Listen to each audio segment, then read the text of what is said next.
Alright, first of all, take a moment to thank your lucky stars above that I am filming this video now and not last night, because I was not a pretty picture last night.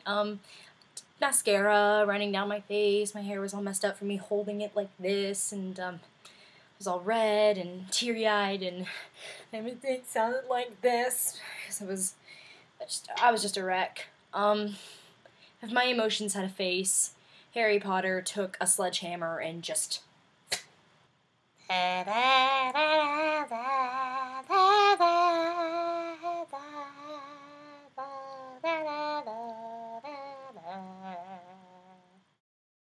So last night, in case you didn't know, like you're living under a rock or your parents think that Harry Potter's of the devil, was the Harry Potter and the Deathly Hallows Part 2 midnight premiere, and, wow, best night of my life. I had a pre-premiere party, which was totally fun. All my friends came, and we just, you know, celebrated in good old Harry Potter fashion merriment, and, then we went to the theater. We all had our tickets ahead of time, so we didn't have to stand in line with all the psychotic people.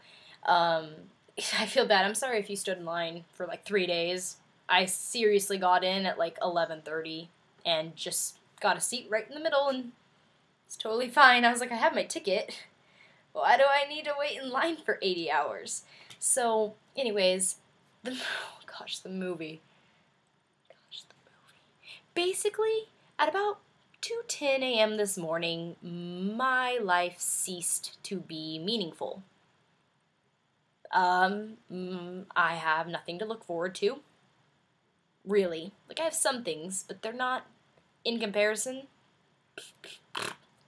nothing. Just, I don't know.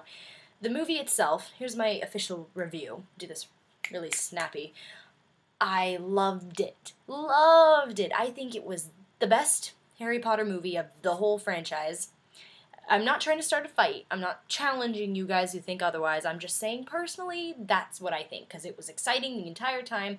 Action, action, action. They stuck to the book pretty good. I mean, there were a couple things that were mixed, and one thing that was left out completely, but I didn't care about it, so it was okay. Spoiler alert. People were mad that Albus's story wasn't, you know, they didn't get into it as much as they do in the book, but to be honest with you, I didn't care for Albus's story at all. I don't know, it was like, by the time the 7th book came around, I was kind of sick of Dumbledore. He's great and everything, but it was like, okay, is everything about this old guy? Man, everything goes back to him, and he's a great character, don't get me wrong. I'm just saying, like, I was sick of just him and that guy's name who starts with a G and the Elder One. Honestly, it's not a story that was needed, therefore it doesn't matter that it wasn't in the movie. So this movie was the shortest one, which is kind of ironic, and it got a lot done in that short amount of time. It didn't feel short at all. I mean, I thought I'd been in that theater for hours, and it was amazing. Daniel Radcliffe is beautiful as always, same with Emma Watson and Rupert Grint. I know that's awful, and I grew up with Harry Potter, but I never get his last name right. Let's just say Rupert. Rupert looked awesome. They all did a good job, and the movie itself was heartbreaking. The spoiler. The part where I officially started tearing up is when I saw Lavender Brown dead. And let me get something out of the way. Ask anybody who knows me, like really knows me. I don't cry. I don't like to. I don't know how to explain it. I've never been able to. I get misty-eyed and my nose gets stuffed up. Like, never watching movies. I've never cried watching a movie. I've gotten misty-eyed, like, reading books and stuff. But, like, legitimate sobbing, like, I've maybe twice in my life, and maybe because people died, not, like, through these kinds of reasons. I sobbed like a small child, and the little 12-year-old girl next to me patted my shoulder. Are you okay? No, I'm not okay, because Fred is dead. What do you mean, am I okay? How old are you? Like 12? You were 2 when these first came out. Who are you? You don't know this story. You don't understand. I was, I'm not even kidding. So I cried. From that point on, I just constant tears. but then, like, I'd really, like, cry at certain parts more than others, like, when he uses the resurrection stone for his parents.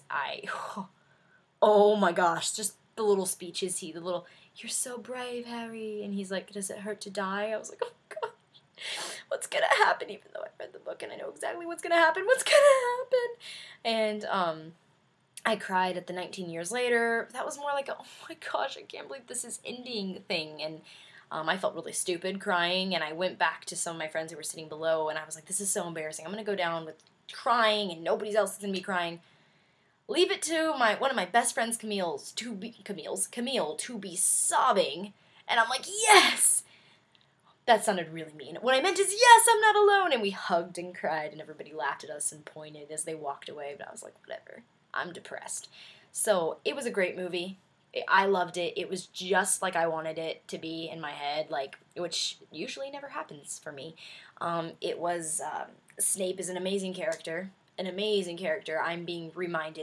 was reminded through that movie how awesome he is. And, I don't know, I've always loved Harry as a character.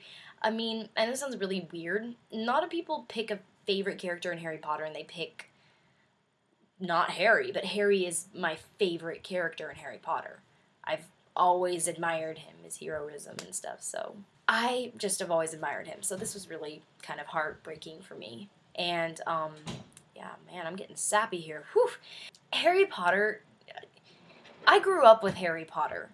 I did. I read the first book, and I had to wait for the second one, and the third one, and the fourth one, and the fifth one, and the sixth one, and the seventh one. I had to wait for each movie. I was just a kid. I was really little, and the reason why people my age, people who really grew up with Harry Potter, I'm not discriminating those people who are like 13, 14, or 12, or whatever, who like Harry Potter. It's not your fault that you weren't 10 when the first book came out. You know what I mean? It's just whatever. When reading in general, you're reading. Awesome. That's more than I can say for half of the American population. But for the people who really grew up with Harry Potter, like me and everyone pretty much in my age group, this is our generation. This is our thing. This is ours. You know what I mean? That's why it was so heartbreaking, because, I don't know, this is our Star Wars. This is our Star Trek. This is our Lord of the Rings. You know what I mean? This is ours, and a lot of us keep it really close to our hearts. It inspired us. Harry Potter really got me into fantasy. My Hardy Boys and Nancy Drew. I generally didn't read anything else. I mean, I read, but that was what I liked. Harry Potter really opened up a world of possibilities for me. It kind of inspired me to be a writer. It helped me.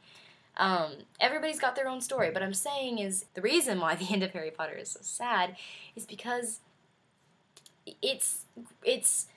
I'm through that movie, I am coming to terms with the fact that I'm not a kid anymore. It's letting go of your childhood. It really is. You're growing up with them, and it's really sad.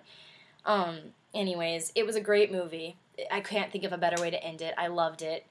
Hermione and Ron's kiss. Anyways, I loved it. I really did. I'm gonna go see it again tonight, like a loser, and probably cry again. And, today I went to work, and this guy I work with was like, are you okay? Because I showed up to work, no makeup on, totally just like, because I couldn't sleep last night. I got home at like 3 a.m., and me and Camille had stayed up all night talking about how awesome the movie was, and then I went to work, and I was just like, unhappy and sad that it was over, but awesome. I love this series. Thank you so much, J.K. Rowling. Everybody gets mad at me for saying it wrong. It's a great series. I'm so glad to have grown up with it. Can I say blessed? I feel very blessed. It's a great series, and this is my generation. I'm very proud of it. I love the way it ended. This is a great movie. The best line is, there's only one Harry Potter, and Ron goes, shut up, Seamus. Yeah. Anyways, so tell me below what you thought. I mean, let's not try to start a fight. I'm not trying to be controversial. This is more like a remembrance thing. Let's celebrate how awesome Harry Potter was and is, and just tell me out, y'all. I'm gonna go cry now. Oh, and one last thing. Not my daughter, you